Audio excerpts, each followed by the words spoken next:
Historia de la pedagogía. Sección 17. Primera parte.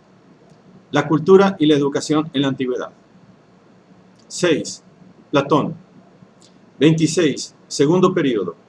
La doctrina de las ideas. 27. Tercer periodo. La doctrina del ser y sus dificultades. Esta es una obra de los maestros Abagnano y Visalbergi. 26. Segundo periodo. La doctrina de las ideas. En los diálogos del primer periodo, Platón no ha hecho otra cosa que explicar y defender puntos de vista y doctrinas propias de Sócrates. En el segundo periodo, puede decirse que empieza su especulación original. A partir de ese momento, Platón va por propio impulso más allá de las doctrinas aprendidas de Sócrates, no obstante lo cual, no se aleja del maestro. Su esfuerzo constante sigue siendo descubrir la base de la enseñanza socrática y el significado de la personalidad misma de Sócrates. Los problemas a que ahora se enfrenta no habían sido abordados explícitamente por Sócrates, no obstante lo cual, emergen de la enseñanza socrática y en una forma u otra estaban implícitos en las actitudes que el maestro mismo asumió durante la vida y frente a la muerte. Uno de esos problemas es el aprender. Sócrates había dicho que la virtud se puede enseñar y aprender, pero no por simple transmisión verbal. ¿Qué significa, pues, aprender? El Menón responde a esta pregunta. Según algunos sofistas, no se puede aprender ni lo que se sabe ni lo que no se sabe. En efecto, nadie se afana por aprender lo que ya sabe, y nadie puede afanarse por aprender si no sabe qué debe buscar. Pero este sofisma lleva a la renuncia del saber y a la molicie. Platón le opone un mito que, según él, por lo menos, sacude a los hombres la pereza y los espolea a la búsqueda. El mito de la reminiscencia. Anamnesis. El alma es inmortal. Antes de vivir en un hombre, ha vivido en otros cuerpos innumerables, y de esa forma ha podido conocerlo todo, así en el mundo de los vivos como en el de los muertos. Cuando un hombre nace, su alma olvida lo que conoció en las vidas anteriores, pero lo puede recordar, y una vez que ha recordado una cosa, puede, siguiendo los lazos que ligan a todo el universo, recordar las otras. En ese sentido, aprender es recordar.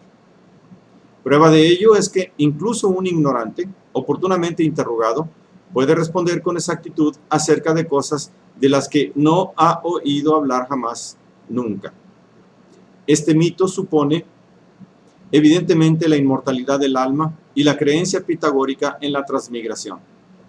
Pero según Platón, lo que ahí se declara puede expresarse en términos estrictamente filosóficos, sin referencia alguna a creencias o supuestos místicos, a saber, que el alma está unida a la naturaleza que debe conocer y que toda la naturaleza está unida a sí misma, es decir, constituida por elementos conectados entre sí.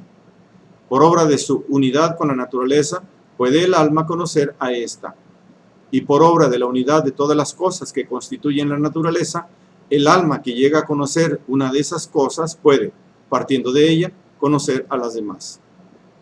En otros términos, el fundamento del aprender, en esa búsqueda que constituye la ciencia, es la conexión esencial de la naturaleza dentro de sí misma y de la naturaleza con el alma humana. Tarea de la ciencia es comprender esa conexión. Por el contrario, si no se comprende esa conexión y las cosas se consideran por separado, de modo que se posee un conjunto de conocimientos aisladamente exactos pero no conexos, se tiene la recta opinión. La recta opinión es incomunicable, es decir, no se puede enseñar ni aprender.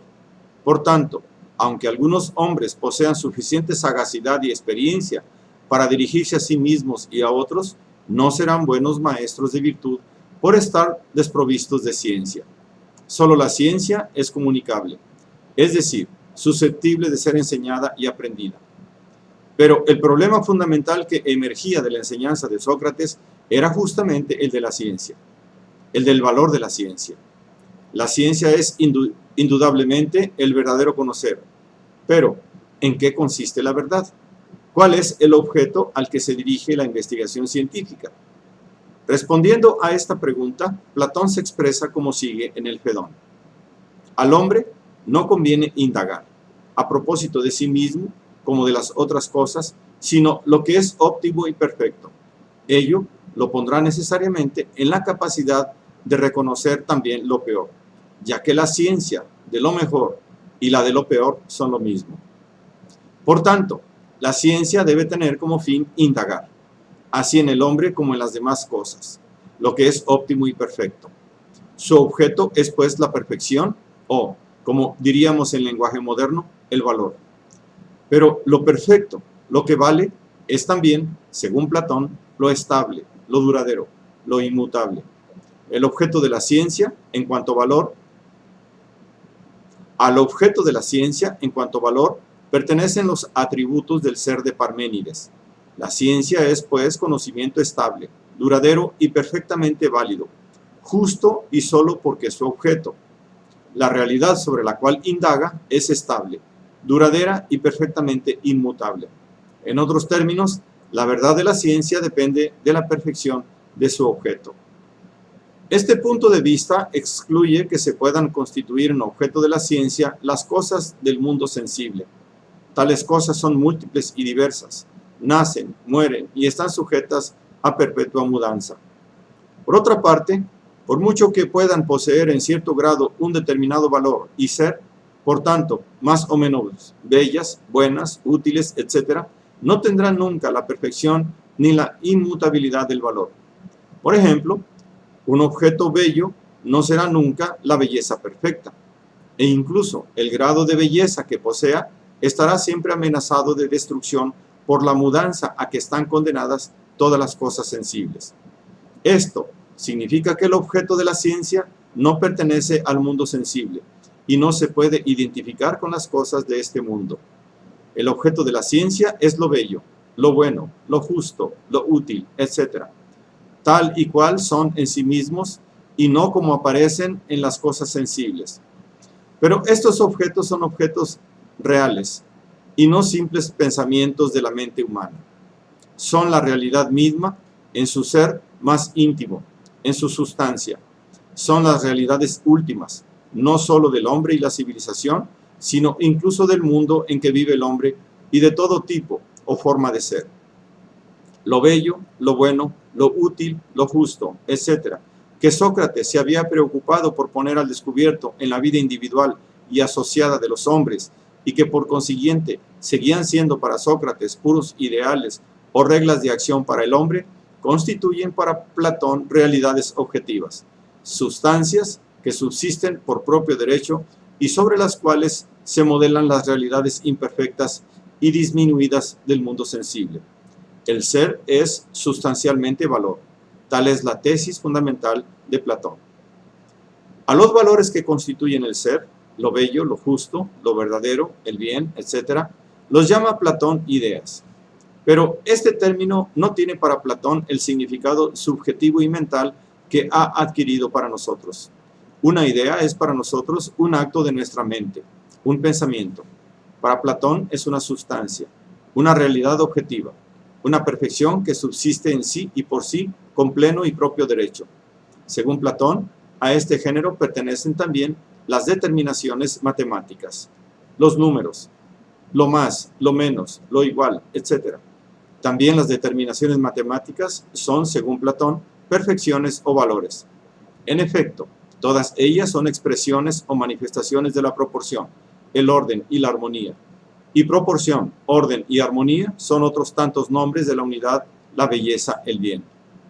Por lo demás, los razonamientos más estrictos y persuasivos a favor de la doctrina de las ideas, las más hábiles confutaciones de la opinión de que las ideas universales se derivan de la experiencia sensible, los efectúa Platón refiriéndose justamente a las ideas más abstractas, de carácter lógico-matemático. Por ejemplo, en el Fedón, el diálogo sobre las últimas horas y la muerte de Sócrates, pero que, por lo que se refiere a los argumentos que ahí se le atribuye, ahí se le atribuyen en apoyo de la tesis de la inmortalidad del alma, parece apartarse un tanto del pensamiento socrático, pues aparecen en ellos las doctrinas de las ideas y de la reminiscencia. Sócrates, habiendo examinado rigurosamente nuestra experiencia de la igualdad y la semejanza de las cosas, llega a la conclusión de que esa experiencia presupone y no genera la idea de la semejanza, es más, de la absoluta igualdad. Por consiguiente, debemos admitir que también nosotros, antes del momento en que la vista de cosas iguales nos sugirió el pensamiento de lo igual en sí, hacia el que aquellas tienden sin llegar jamás, conocíamos ya ese igual en sí. Sin embargo, el más alto conocimiento sigue siendo para Platón el conocimiento de las precitadas ideas valores, el conocimiento matemático y, en general, todo conocimiento que implica razonamientos hipotéticos y pormenorizados, aunque también es ciencia, pertenece a un nivel inferior. A continuación sigue la creencia y por último la conjetura.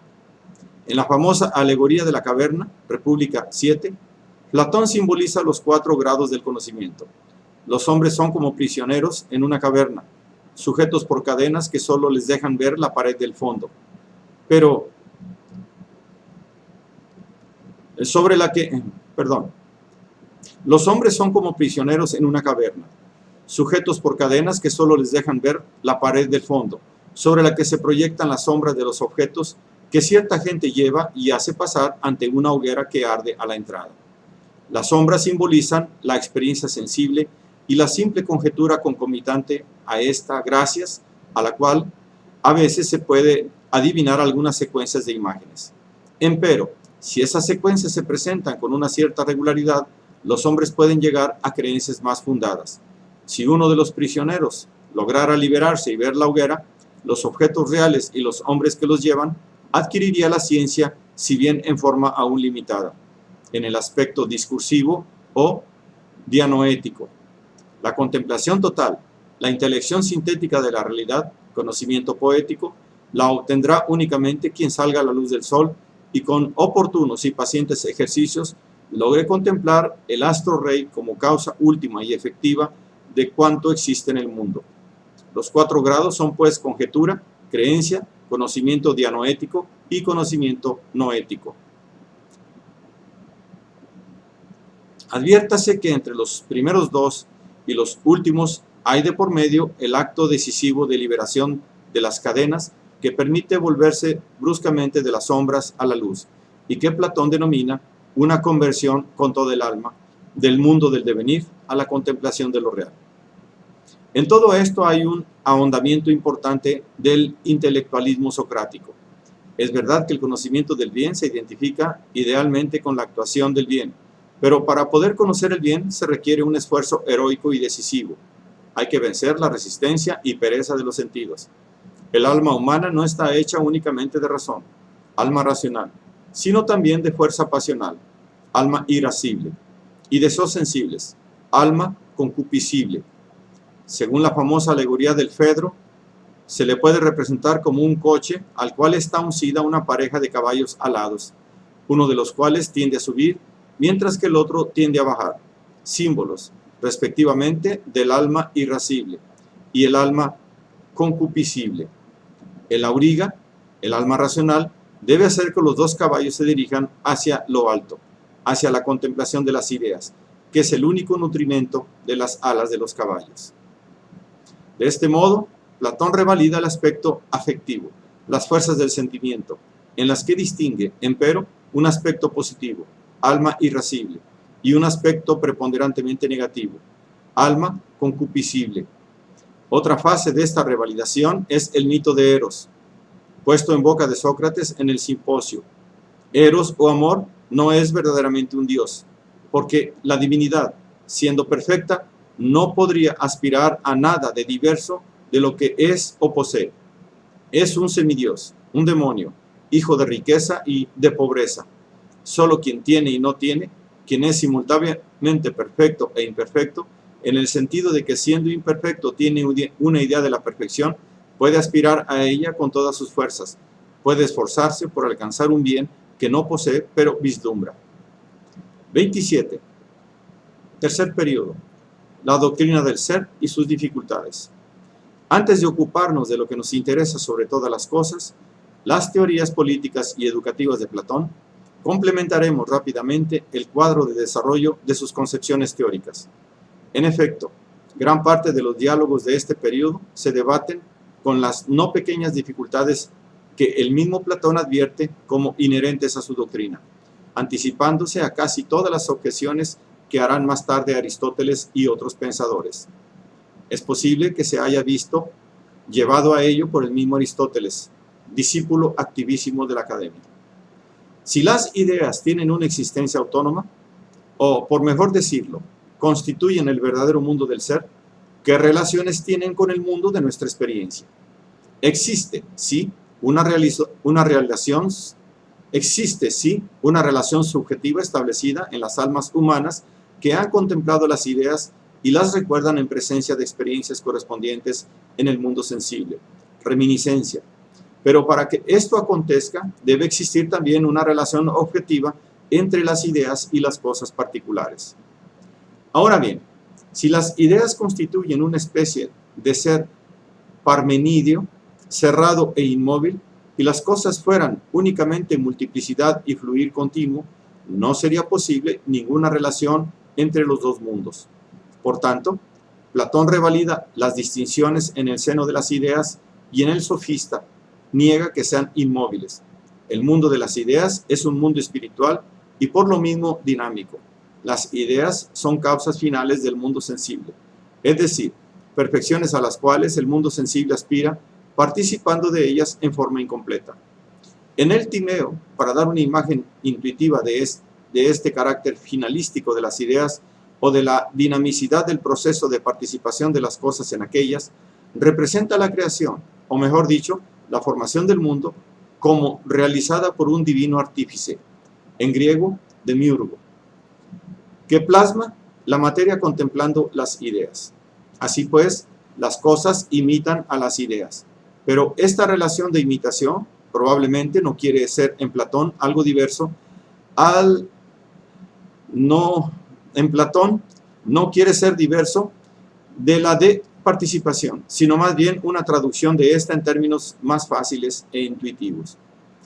Platón trató de encontrar la verdadera solución teórica del problema, poniendo como intermediarios entre las ideas y las cosas a los entes matemáticos que traducen, por así decirlo, en términos cuantitativos y por consiguiente materializables, el carácter cualitativo de las ideas.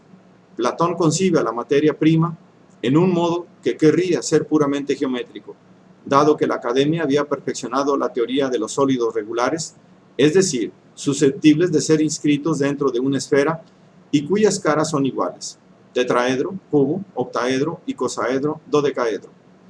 Afirma que las cualidades propias de los cuatro elementos y del éter celeste pueden derivarse del hecho de estar constituidos por partículas mínimas con esas formas. Por ejemplo, el fuego quema porque es punzante debido a que está formado por tetraedros.